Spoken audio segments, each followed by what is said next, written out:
this is, I'm going to record now. Basically, chapter 4 of Rambam is a very good, important class. Today's lesson in the Rambam, very, very important in understanding the basics of what a mikveh is made of. It's fascinating. And then I think maybe I'll do a video afterwards of the actual mikveh, because our mikveh, I'll show in our mikveh that we're building now Chabad a lot of these things. So it's a very good class, understanding the nuances and the makings of a mikveh and what goes into it. It's fascinating as it's based off really today's Rambam. So let's do this together.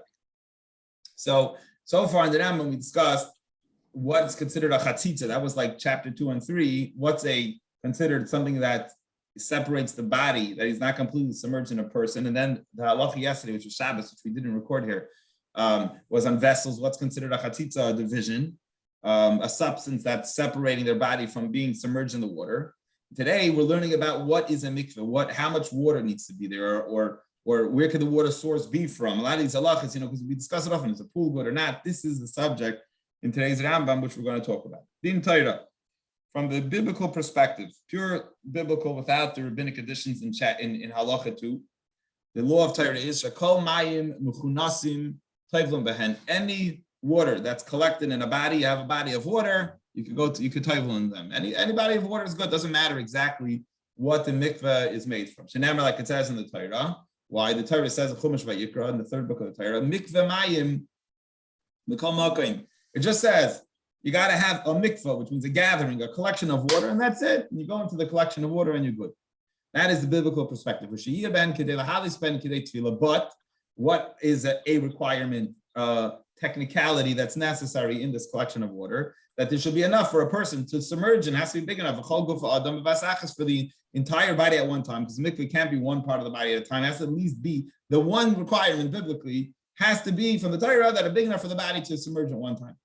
The rabbis say, how much is the Torah? How much is that shir? As long as it's a cubit by square cubit by 3 cubits high, right? This cubit we say is about 1.5 feet. So it's a 1.5 feet by 1.5 feet by about 5 feet. That's a person could fit in any collection of water from the Torah, submerging it, you're clean. The shir is that humachzik arbaim sa. That's considered a mikveh, and how much is the measurement that we say that is? What is a cubit by 3 cubits? That holds 40 samayim, ben shuvim, ben she'ein shuvim, and Torah. It doesn't matter. It could be drawn water. You could fill up your sink. You could take a hose and fill it up. You don't have all the complications like we have in a mikveh today from the biblical perspective. Now, how much is 40 sa by 40 sa? So depends. There's different debates today. Modern calculations of how much it equates to equals to the old numbers. It's either 171.7 gallons, that's the extreme, the more strict type, or it's 87.2 gallons, that's a more lenient type, depending on the opinion that you want to know. 87.2 gallons, I don't know, it's like a bathtub, no? Like it's a minimum measure in the bathtub. More stringent opinion is that it goes 171.7 gallons. And that is the fascinating biblical perspective of the basis of mikveh. Comes the chachamim, and the rabbis say, no, you need midivrei seifrim, and learn very interesting from here, how, and this is where a lot of the regulations, it's fascinating perspective on what a mikveh needs to look like, and this is why mikvahs are so complicated to build, as you follow, and what makes it kosher water or not kosher water. They're ciphering from the rabbinics. So by the way, like if you're asking, I guess men want to go to the mikveh and it's not really necessary biblically, you don't need, it's not because of need that you want to go to the mikveh. Maybe this is why people will go to a pool. At least biblically, the mikveh counts for something, at least from the Torah, it counts. It's from the Torah, it's a good mikveh. The different say from the rabbi, drawn water, which means water that was handled. It was in a vessel. You stuck up, I guess, a pitcher into the well, or you turned on your sink and so on. These things, they're not kosher. You can't just like you fill up your pool. You cannot fill up a mikveh, take a hose and fill up your pool like that. Not just that. If you have, remember we said you have to have 40 sa, right? And let's use it like it's about 87.2 gallons or 171. Let's just say you have almost to the top 40 sa. You're missing just a little bit. And what he calls shalish lugim, a small amount of water. I think the number of how much is shalish lugim, it's a small amount, 34 ounces of water. Small amount, it's just missing 34 ounces of water. And you took a cup, took a pitcher, you filled up 34 ounces of water, a bottle of 34 ounces of water, and you filled up so it should hit the amount it needs. but the rest of the water was kosher water. It wasn't drawn water. It was water that came from the rain in the sky. Pasul akol, you disqualified everything. It doesn't have 40 pure. The rabbi said it needs to have at least 40 sub of non-drawn water, straight direct rainwater, river water, whatever, so on, spring water. It doesn't matter. It's not kosher because you didn't have the full 40. So you have a little bit of drawn water. So it's not just, the rabbi said, not just does the majority, the whole entire 40 saw needs to be rainwater. And now, even though we're saying that it's rabbinic or origin, it's from the rabbis, that the drawn water messes up the mikvah, is no good. So we're telling you, halacha 2 said it's not from the Torah. However, the rabbis themselves learned it out from the Torah. So a lot of times we'll say that there's a remez, that there's a sign for it. It's rabbinic in origin, but the rabbis find biblical sources for their rabbinic perspective. And here's where it becomes fascinating. Look at the definition here, and you'll see why the complexities and the interesting uniqueness, what makes a mikvah kosher mikvah, how rainwater, not rainwater. The hekesh, learned it out from a hekesh. A hekesh means comparison. When the Torah compares two things to each other, we learn out from that comparison. Because it says in Chumash Vayikra, Achmayon, it says, but a spring, which is totally God natural. It's God created the spring water. It says Achmayon Ubar, or a bar. A bar is the opposite. It's dug by, or a cistern, which is dug by a human cistern, which is totally humanly dug. Mikveh mayim, as a collection of water, either a spring or a cistern. Yiatar will make them pure. So on one hand, he's saying a spring, which is natural by God, and on the other hand, he's saying a cistern, which is totally human, which those have a collection will make the water pure. On one hand, we say the spring water has no human intervention, klal at all. And then the other hand, the cistern, the pit that was dug out, that is completely human intervention. Totally, you made the whole gathering of water is by human intervention. So the kulimayim shuvin, the whole thing is totally drawn water that's in the cistern. It's human intervention that made it go there. Amru chacham, so the rabbis say, here's the deal. HaMikveh, the mikveh that's being created, this gathering of water to purify, should not be totally human intervention like a pit. On the other hand, it doesn't have to be completely natural, 100% natural, like a spring. As long as it's natural, but the human did some intervention at completely taking control of the water, that will make it a kosher mikveh. So it's a fascinating definition. And from this interesting, fascinating way, the Rambam tells you the biblical source, the rabbinic source from the Gemara, what it comes to will lead to the fascinating creation of what we have as mikvahs and how mikvahs are made. It's very interesting. So let's go now to halacha 3, where the Rambam will give us examples how to apply. It's not here and it's not there. What is considered too much human intervention, and what is considered enough limited amount of human intervention that'll be considered godly by nature and it'll be considered good. Let's see. Kate said, how is this? Someone they had on the roofs, flat roofs, and they put barrels on the roof. Why? They wanted to dry it out. So the guy needed good heat, put it out in the sun, just like you dry clothes. He put his barrels up purely for one purpose, to dry them up. And all of a sudden, against his will, obviously, he wanted them to dry. The yard of them shamim, it started to rain. When the jugs filled up with water. Now, listen, how much was it on his mind that it wouldn't rain? How sure was he? Well, we could even be talking about, the Rambam says, in the raining season, which it was possible. We know it rains in the raining season. So what does he do now? If he were to then lift the jugs with the water in them and bring them somewhere to pour them in the mikvah, that would right away disqualify it, because now that he lifts them in the jug, it's a man-made jug. It's a lot of human intervention, it's collected with a vessel, and now he's going to disqualify it. But if as the vessels which collected rain unintentionally are broken, he breaks it, or he leans them on the side, and the water flows out of you never lifted the vessels, you never kind of established that you want this water. The water fell in unintentionally because you wanted the barrels to dry. You just smash the barrel, knock it over, and the water falls out and goes into a mikveh. Shade and litbol, it's kosher to use as a tefillah, to use it to immerse yourself in. Even though the whole waters were in a vessel that you made, human intervention, but you never filled it up by your hands. It filled up and it wasn't intentional. Therefore, if he actually lifts the vessels, does a physical act using human intervention, the haram, or he leans them to the side, lifts them up and leans them, leans out, spills the water out, overturns them, the water will be considered human intervention and won't be good. So it's an interesting, fascinating, the Rambam is very interesting here. It's a fascinating, understand the basis to a lot of the rest of the conversation now is going to be how the subject from the Torah, from the rabbis, and how the mikveh has to be a little bit of human intervention, but not too much. So you ended up getting the water, and so the water flew away because it wasn't the barrel, but the barrels weren't there for the purpose of collecting the water. And then the barrels never ever handled as a barrel with water in there, creating too much human intervention, leaving you the ability that's enough, limited amounts of human intervention, enough of it coming over from a nature, from Hashem, from the rain, and therefore the mikveh will be a good mikveh. Fascinating. So that is the basis, understanding of the basis of mikveh. Beautiful, very interesting. Halacha daf. Now he says, well, let's talk about the opposite where it's no good. What happens if a guy had a tzinor? A tzinor is a drainage pipe. Drainage pipes, we all know, are meant to handle water. And he puts a barrel under a drainage pipe. Obviously, this is way too much human intervention, and it won't be. But let's see inside. Someone puts a vessel under a drainage pipe. Tamid. Now, the drainage pipe is there constantly.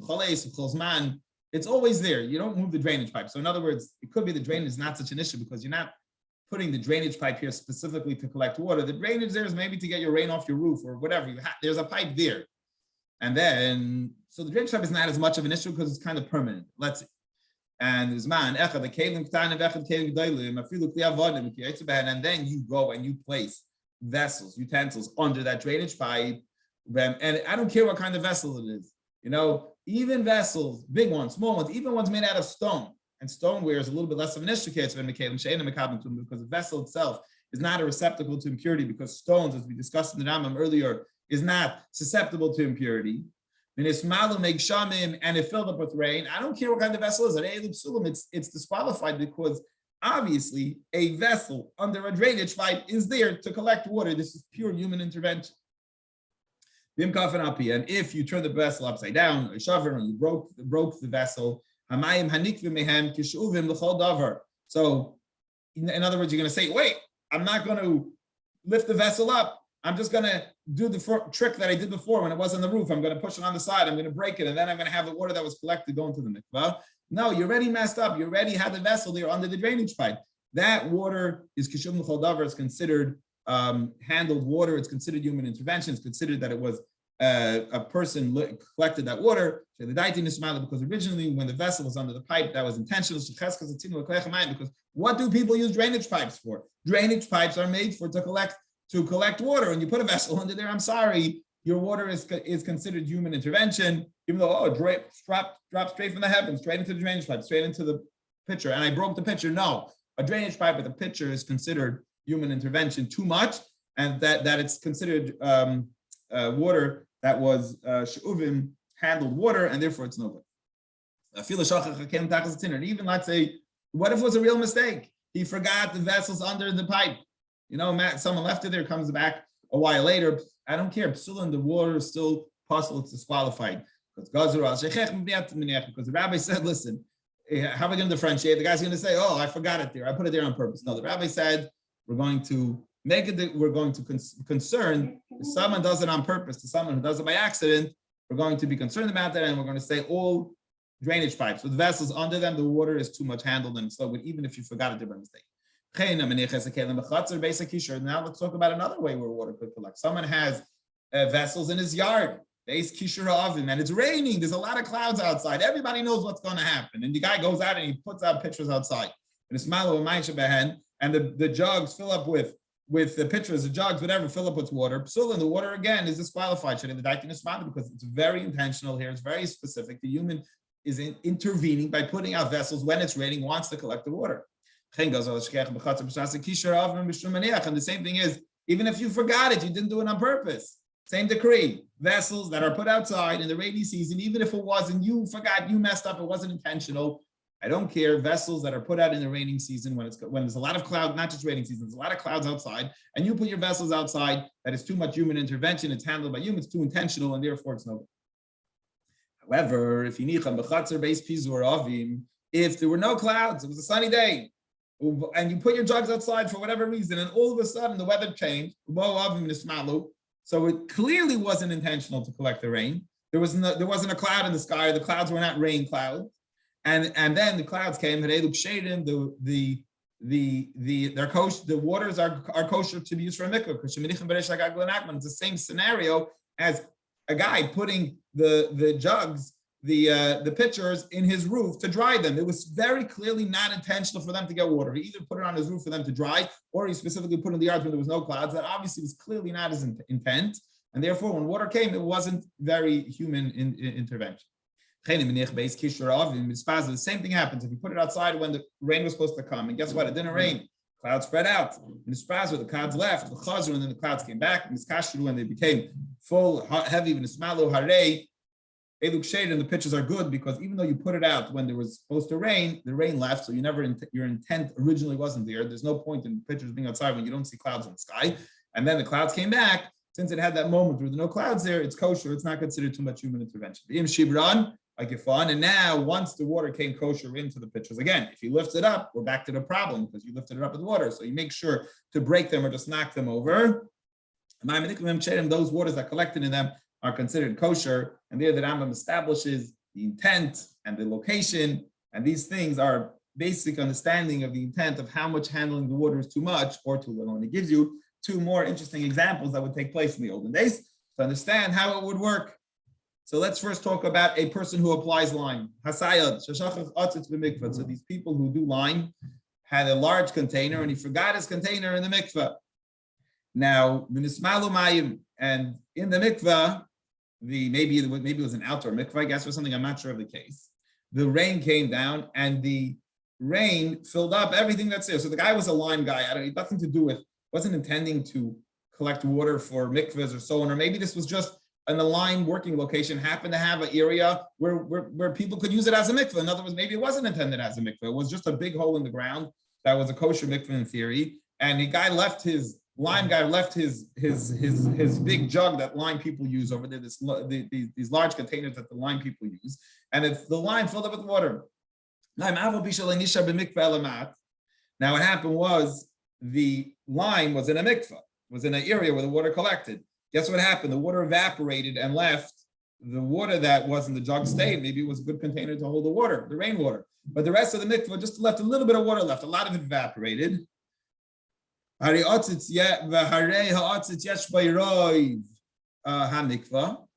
this container, this container that the slime guy uses, has most of the water.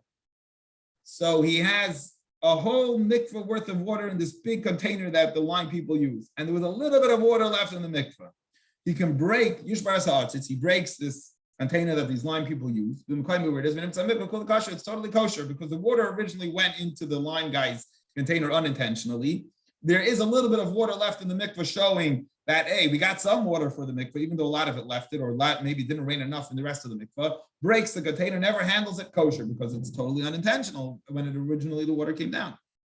Now it gives you another case, an interesting case, as far as I understood from one of the classes I heard, why they would do this. They would want to seal maybe like wooden utensils. Maybe if you put wine in a wooden jug, a barrel, the barrel would absorb the wine and you'd lose some of the percentage of the wine you put in the barrel. So what would they do? They would take these, let's say, wooden kegs or wooden barrels, soak them in water, have the water, the wood, get the water in it. Maybe it's like we call it finished wood today. You know, you can put finished wood when it rains because the water doesn't get into the thing so much somehow. So a guy took jugs that he was going to, let's say, put wine in down the road, and he put them into a mikvah of water. There was a large area of water, a collection of water, and he stuck his jug in the thing that was like a pool of water. In order to finish, to make them absorb the water, to finish them off, so make them like maybe like finished wood or something like that, or fill up the wood with the water, because he doesn't want the wine to fill up the wood. And what happened was instead of just the jugs getting filled with water, the mikvah water went into the jugs, and it actually filled up the whole jugs now with water. Even and now. They got totally absorbed. There's no water left in the mikvah, and there is water left in these jugs. He was totally unintentional. He wanted the water to enter the walls of the jug. Whenever wanted the water to go inside the jug, And all you have now is these jugs. You can now smash those jugs, allow the water to go out and fill up the mikvah, pure with total mikvah water that entered the jugs, smash it again and let it out. I know it wasn't a human intervention by coming into the vessels, but the guy who put the jugs in never intended at all that the water should enter his jugs. He wanted simply and purely to have the walls of the jugs filled up with water, not the inside of the jug. And therefore, that water that went inside the jug, although it went into a human's jug, it was totally unintended. He can simply break those jugs, refill up that big pool of water, and now people can come in and use the mikveh as a kosher mikveh because it was when the water entered the jugs, it wasn't intended, and therefore it's not an issue. So this is really giving you, the Rambam is really defining to you these halachas. We have 4 Vav, Zayin, Ches, Tes, and we have 5 more halachas to the Rambam today. Let's see if we can go through it. Very interesting. Now let's go back. Remember, we said in today's class that if you had exactly 40 saw, exactly the measurement to make a mikveh kosher, and you added, in other words, if you had minus 34.8 ounces, 3 lugim of water, and you topped it off, finished the complete amount with non-kosher mikveh water, with drawn water, then the mikveh is not kosher. It has to first have 40 complete. He's going to share with the details now of this idea. How in what scenario will the 3 lug, we call those things lugs, the 34.8 ounces of drawn water disqualify the mikveh? If the mikveh had less than 40 saw, the measurement it needs, and then into that to top it off, to fill it up to 40 saw, you used drawn water. Hakol pasul, it's all disqualified because you must have and begin at 40 saw of non-drawn water. But let's say the mikveh had 40 saw, mine. And that wasn't drawn water, pure rainwater. And what he did is he took the thing that had 40 water, and he goes and a whole day he's sticking his jug into some other thing, filling up with a hose, and filling up on top of that 40 saw. You can do it all day if you want. You can add non-kosher mikveh water, handled water, drawn water. Mikveh's kosher. It's got the 40 saw in there. I don't care. They're not just that. Not just that. Hear this idea, and this is going to be relevant to our mikvahs today. The guy had a big mikveh water collection of good rainwater, and he filled that up with a hose with drawn water, which is drawn water. And that water now, as he's adding hose water into his large, huge collection of 40 saw of water, starts to top off and water starts pouring out of there. And under that big 40 saw, there's a lower down, and the water flies over the top and goes into a lower pit, and fills that pit up now with another 40 saw. That's a kosher mikvah. So, and this, by the way, this is a very basic way we use mikvahs today.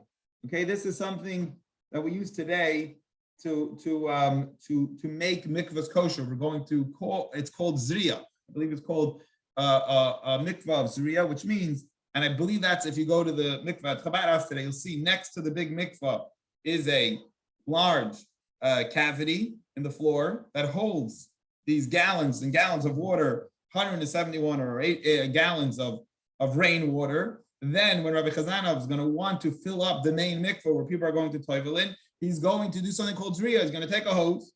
He's going to add water to the 40 saw that's there. And there's a hole in that wall on the top. And as it goes up, the water, it's going to go into from there, it's going to go into the main mikvah, filling up the main mikvah.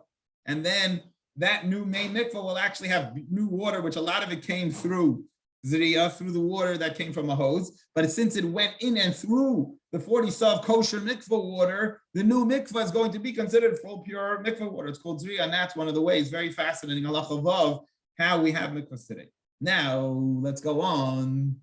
What happens, this last case, vav, halacha vav, is very specific and very clear, that you never took out any of the rainwater, you just added to it, okay? So you had a giant pot, a giant hole in the ground of 40 saw, you took a hose, you started filling it up for gallons and gallons and gallons, it tops off, or has a hole on the top and pours water out of it, that new water, all it's kosher. You never took out the rainwater. What happens? You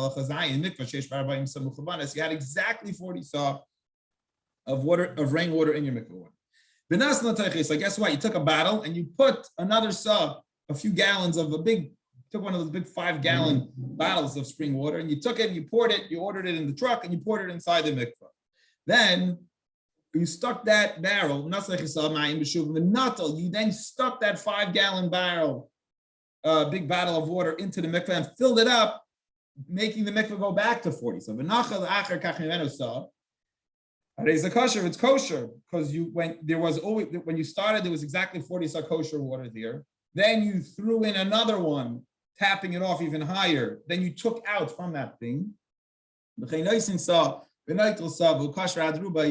that could happen back and forth. Put in a gallon, take out a gallon. Put in a saw, take out a saw. And it's long, but here it's going to now get particular. As long as you have the original 40 saw, majority of the 40 saw in there. So in other words, you have to make sure not to keep on putting in and taking out till you get to the 50-way breaking point. And once you've taken out 50%, then the mikvah is not kosher anymore. So when you add to it, you can add and add and add because the original 40 saw is there. But if it has exactly 40 saw and then you put in and you take out, and you put in and take out, now you could go up until 50%. Once you get 50% of in and out, then the mikvah is not kosher at that point anymore. That is also very basic to the understanding of mikvah. Halacha ches. Now we're going to go on to a very fascinating law called hamshacha, which means that the problem of throwing drawn water into the mikvah is mainly if you throw the drawn water directly into the mikvah. But if you threw the drawn water onto the ground and then it slid into the mikvah, then it's not a problem anymore. Let's see this inside. And I'm going to bring a debate between other opinions. I think by mikvah, we always are machmer. We go to make sure to follow all the opinions to make sure the mikvah is kosher. But here is the fourth and the third and final idea so far, major idea in mikvah. Ein hamayim hashuvim peisan as a mikvah. B'shalish lugim, the 3 lugim of drawn water, 34 ounces, 35 ounces of drawn water will not disqualify the mikvah as it taps it off to reach the 40 saw. Unless it falls into the mikvah from a vessel that you drew the water from. But if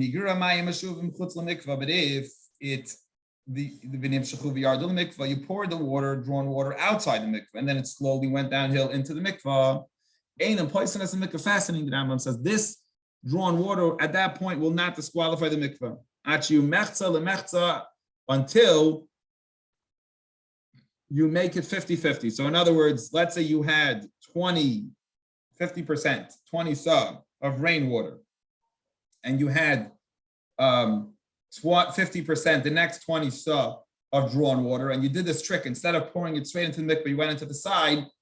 As long as you have a little bit more rainwater, 51%, it's kosher. But once you have 50-50, this trick won't work anymore, he's saying, of throwing the water on the ground and having it slide in. The mikvah is kosher as long as you had at least 51% of the mikvah. Kate said, how is this? I can explain. Mikvah sheyesh be'asrim sa, mikvah that had 20 sa, umashu, and a little bit, 20 sa and a drop, so 51%.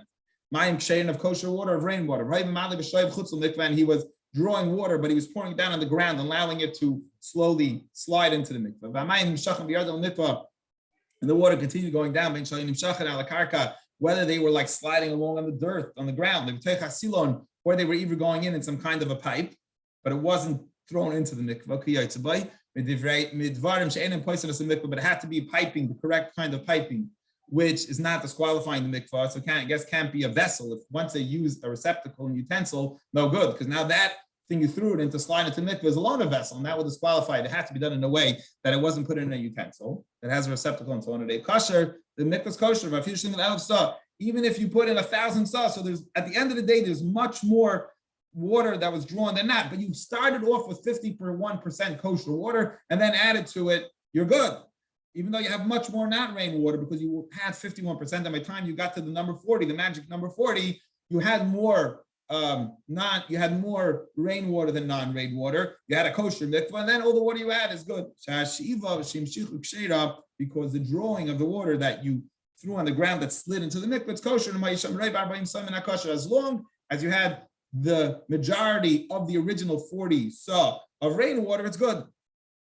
The same thing as you had a roof, it was raining, and the roof collected 20 saw of rainwater, in a little bit. So it had 51% of the needed water for rainwater. And then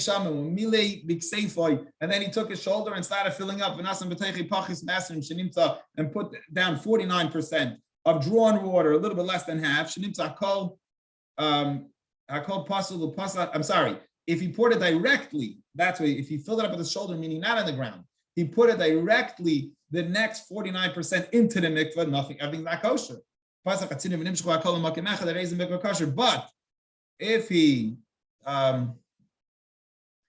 he opened up a faucet and allowed the water to be nimshachu, to slide into the mikvah at 49%, the next 20 minus a little bit, into one place, it's a kosher mikvah, because drawn water, that as long as you had the majority of rainwater, drawn water that goes in, it's totally kosher and it's fine. Here, the Rambam, we have two halachas left, brings interesting law from the rabbis, and a halach in the Gemara and the Rif. We spoke about it in the Pirkei Avos class yesterday. We spoke about the different authorities who paskin on these different laws, different than the Rambam and or other halachic authorities. We're going to learn. He's going to share something they say, and going to end with that. We don't follow that today. Let's see. And it just teaches you how to view halacha. Once this goes back to our class on Shabbos, can you bathe in cold water on Shabbos? That once something has been established, you do not move from it to keep it. Let's see. That was a discussion we had Friday night in Shul. Let's see.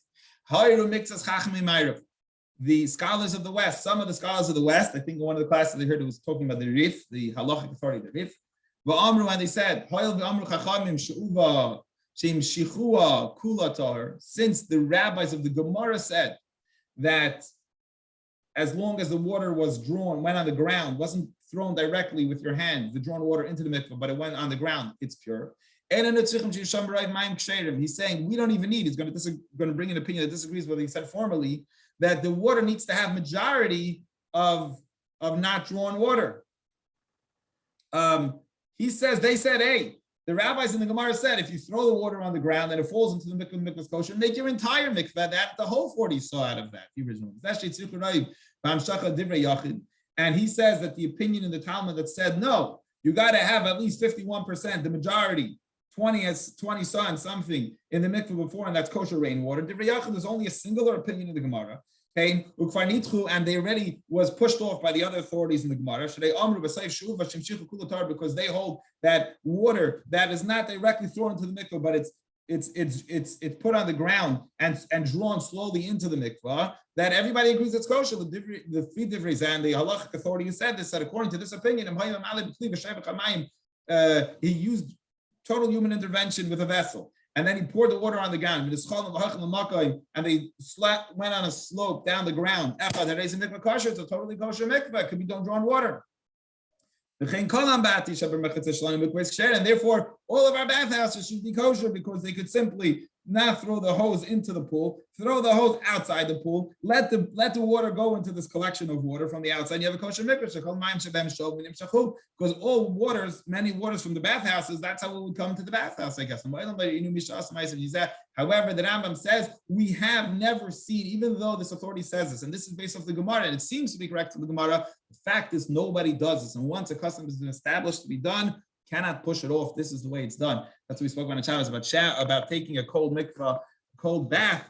We learned in the halacha that is the way that people don't take cold baths on Shabbos, and that's it. And you can't push it off, even though it seems halachically and the Gemara correct. But the Rambam says once it's been accepted that you cannot make the majority of a mikvah from drawn water, even if it slides in from outside the mikvah into the mikvah, it doesn't matter. It's still not kosher, and that's what we have to follow. Final halacha before we finish our class. Make shamim umayim sheuvim shahoyim misarvim. Somebody had rainwater and drawn water was getting mixed in the ground, b'chatzar in your yard. So some guy had water from a hose going, and it was raining, and the water started getting mixed together in the yard. And it started going down, gravity down. The uka sheb'chatzar into a cavity in his yard. He had a cavity there, a pool or something. It was going down into a cave, into the steps going down into a cave. And now you have mixed rainwater and hose water. Is it a good mikvah or not? Kosher. If it's mostly rainwater, you have so much more rainwater coming down, it's kosher, right? Even though you had some drawn water there. Puzzle, if it's a majority of the hose drawn water, then it's no good. Puzzle, again, 50-50 is no good. You have to have at least majority. When do we say that the water intertwined and it can make a kosher mixture as long as you have the majority? When do we say this? If they got mixed together before they went into the mikvah. But I guess separately, the kosher and non-kosher mikvah water went into the mikvah. Actually, if you knew into this cavity already came down first 40 saw of kosher rainwater, and then it got a ton more drawn water, without at least having the 3 lugin, the 35 ounces of drawn water in there. It had its full capacity of kosher mikvah. All the other non-mikvah water that just raised it up even higher above 40 saw, kosher is kosher. And if not, it's possible, it's no good. And that is the end, my friends, of today's fascinating Rambam.